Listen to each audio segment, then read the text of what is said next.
What is up, my frosty brethren? My name is Arctic, and today I have some Destiny gameplay. I want to talk about weapon balance. With patch 2.0, we got some updated news about 2.0. Everyone knew it was going to be coming out around the Taken King, but now we got some concrete information on what exactly is being changed. Before I get into that, I want to let everybody know I got an announcement to make. I crossed, there's only a couple games that I've done this, by the way. I've crossed 100,000 kills on Destiny.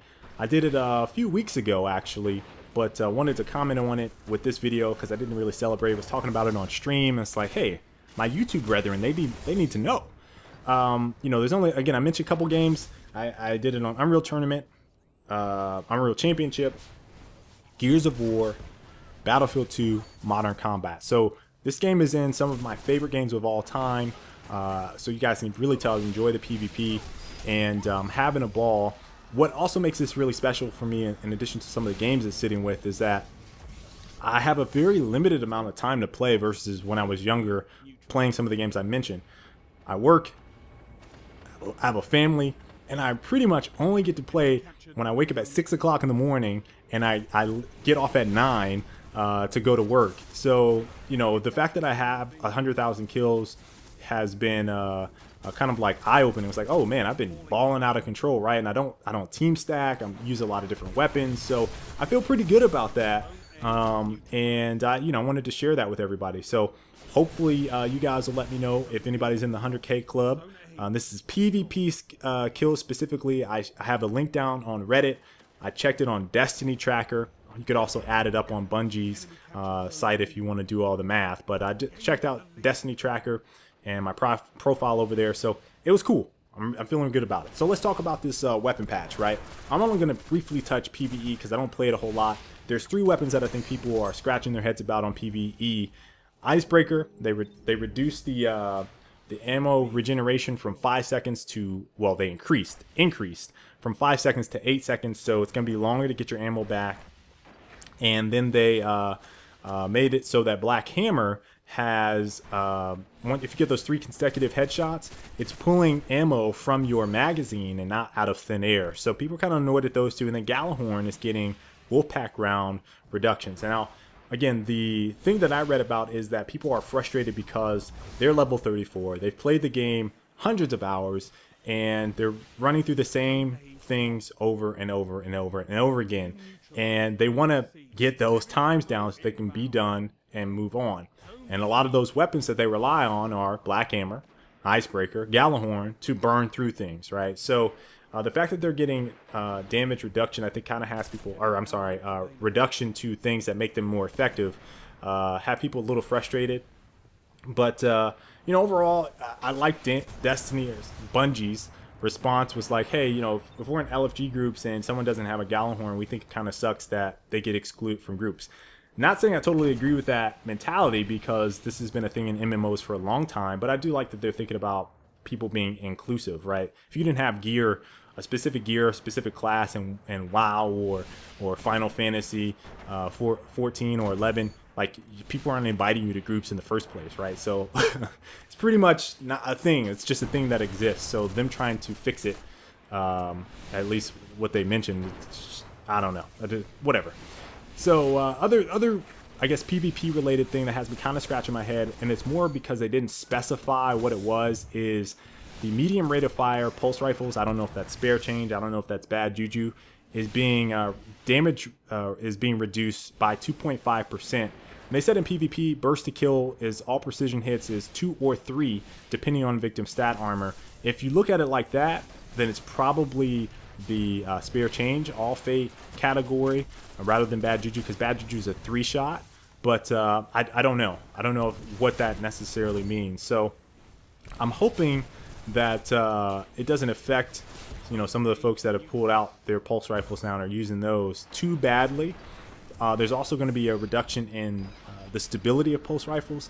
But let me be honest and clear with you guys. I feel like pulse rifles, if we're in the hand cannon era right now, 2.0 could potentially be, and there's a potential, there's an asterisk next to that potentially be the era of the pulse rifles come 2.0. So if you're not using a pulse rifle right now, I've done 2 videos on them. I have lots of pulse rifle gameplay on my channel in general, but if you're not using a pulse rifle, if you don't have your Red Death, you should probably pull that out and start using it. If you don't have Bad Juju, you should probably pull that out and start using it to get acclimated to using pulse rifle skins, because based on what they're doing or saying they're doing to the hand cannons, pulse rifles are going to be prime for the Spotlight post 2.0. And this is coming from someone, guys, that has 100,000 PvP kills, all right? So listen to me when I'm saying, I'm telling you guys, pulse rifles, you need to hop on it right now. Scout rifles across the board, that's not really much I want to say here. They're increasing the base damage of the medium and high rate of fire scout rifles. It's not changing the time to kill. Increasing the magazine size, and I think they're reducing the accuracy from the hip, and I only remember that because I fire Mida multi-tool from the hip a lot, and it's going to be one of those things. It's kind of annoying if it's not accurately hitting people. I'm going to be kind of annoyed by that one. Let me see. I think auto rifles are... Here's the thing about auto rifles, and people were talking about it on my stream, is that they increase the damage when you're up close. And they talked about reducing the range of shotguns, which I think is good, at least the high-end ones. But if you have to get into shotgun range with your auto rifle and you're going to still be... And again, I don't know how much the base damage is going to get increased. But if you're like tickling people and they have shotgun on you, they're just going to slide up on you and you're going to get one shot. So auto rifles could still be bad. So just prepare yourself for that. We shall see. I don't really know how to interpret the auto rifle changes just yet. But... If someone is rolling with a shotgun, you might get blasted still, based off of what I've read about them. Now, hand cannons. So let's talk broadly about what they're doing, right? And I have this specifically pulled up. They have their goals. Hand cannons are optimal at close to medium range. Hand cannons are optimal when shots are paced, but become less effective when fired quickly. Rewards agility under fire, precision targeting, and snapshots. Hand cannons cannot reliably compete with scout rifles at long range, which obviously most of you guys know. Thorn hits you across the freaking map. And this is after they said that they reduced stability, reduced range on 1.11. And this is where I'm going to get a little critical of what Bungie's said about their stuff. Iron Banner, they said that levels were going to matter. They didn't matter when it came out of the gate. Then they made a tweak. They still don't matter. And I don't know if you guys have played the same way I do, but I've still seen level 20, level 29. Like, Trials of Osiris, I ran level 29 on my Titan, blew people away, right? Like, and again, I understand skill disparity, stuff like that. I just feel like they have a skewed version of what, level disparity and what weapon balance could potentially mean. So when they say they slightly reduce something, or that they aggressively buffed or tuned things, I'm kind of skeptical at this point, because I don't think they have the same, I guess, view of aggressive versus slight in my mind. So 1.11 was supposed to do what they're saying the changes are going to do now. So we'll see. So let's start with the exact changes. They're going to start the damage fall off closer to the player to limit long range lethality, small reduction in aim down sights accuracy targeted at making long range snap shooting less reliable, reduce final accuracy when firing from the hip, fast firing from the hip is less reliable, reduce magazine size for all base inventory stats, reduce base optics zoom for all hand cannons. ADS now grants more width in favor of depth. So if you're reading that, the optics thing, it seems like if you aim down your sights when you have a hand cannon, it's going to be, again, closer to the player instead of closer to the enemy. So it'll make it a little bit harder to shoot at range.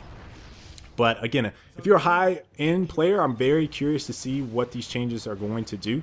What people are really care about in terms of these hand cannons are what is Bungie doing about Thorn, Last Word, Hawkmoon, right? And Hawkmoon I can't really speak to because I don't have that weapon, so I'm not even going to really touch it. But Thorn is getting, they're going to try to chop this one down a little bit. And what's ironic about that is, and this is what's so interesting about game development, Thorn was one of those weapons because of the bounty task. It was one of those weapons where people were like, I did all these things and this weapon sucks. It sucks. And now it's one of those things where people are like, this weapon is too good. It's too good.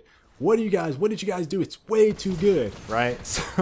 So they're going to do something to it and people could be like, man, this weapon sucks again, right? So they're going to reduce the Thorn's Mark of Devour damage over time to roughly 1/3 of what it was in PvP and PvE.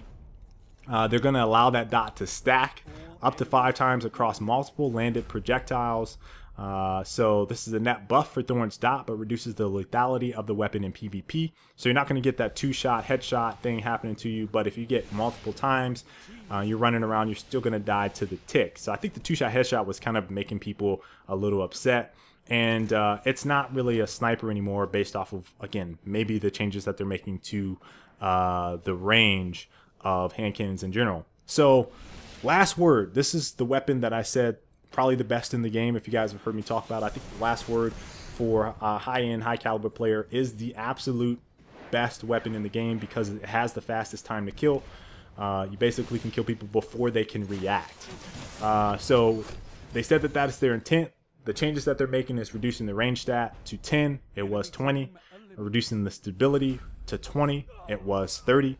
They're going to reduce the effective range while aiming down sights. They're going to increase the accuracy and precision damage aim assist scale when firing from the hip. So if you're firing from the hip and you're pretty accurate with this thing, probably going to be landing a lot of headshots still, which is probably going to proc the last word perk, making it more lethal.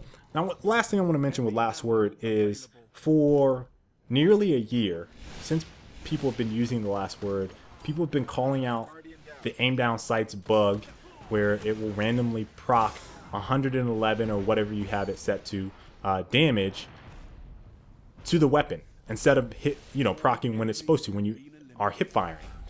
This is the first time I've ever seen Bungie address that nearly a year after the game comes out, where they say they fixed the bug with hip fire damage bonus applying incorrectly. Okay, moving on. Other than that, I mean, the Hard Light's supposed to get better. Necrochasm's supposed to get better. They changed Hawkmoon a little bit. Again, I won't have Hawkmoon until Taken King comes out, and even then I might not get it, so we'll see. No Land Beyond they made a little bit better. And that's pretty much it. That's pretty much it, guys. So hopefully, now that people ask me how I feel about it, I have a video I can point them to and say, look, this is how I feel about the weapon changes. All in all, not bad for PvP. I am not convinced on Bungie's, I'm a skeptic on Bungie's vision of what slight tuning versus aggressive tuning will be. So I won't know what the hand cannon is going to look like until we start playing. But I will say that I feel like if there's any weapon that you guys should be using and practicing with in preparation for 2.0, grab your freaking pulse rifles, folks. Grab those pulse rifles. Hope you guys enjoyed today's video. Till the next time, folks, I will catch you all later. Stay frosty. If you like this video, you should probably click on the one down below. That'll take you to another video. You may like it. A little bit about me. I'm a former pro player. I play PC and console, mostly shooters. I also have a gaming podcast. I do tips and tactics, live gameplays. Check out my Twitch. Also, I work in the industry. Why are you not subscribed?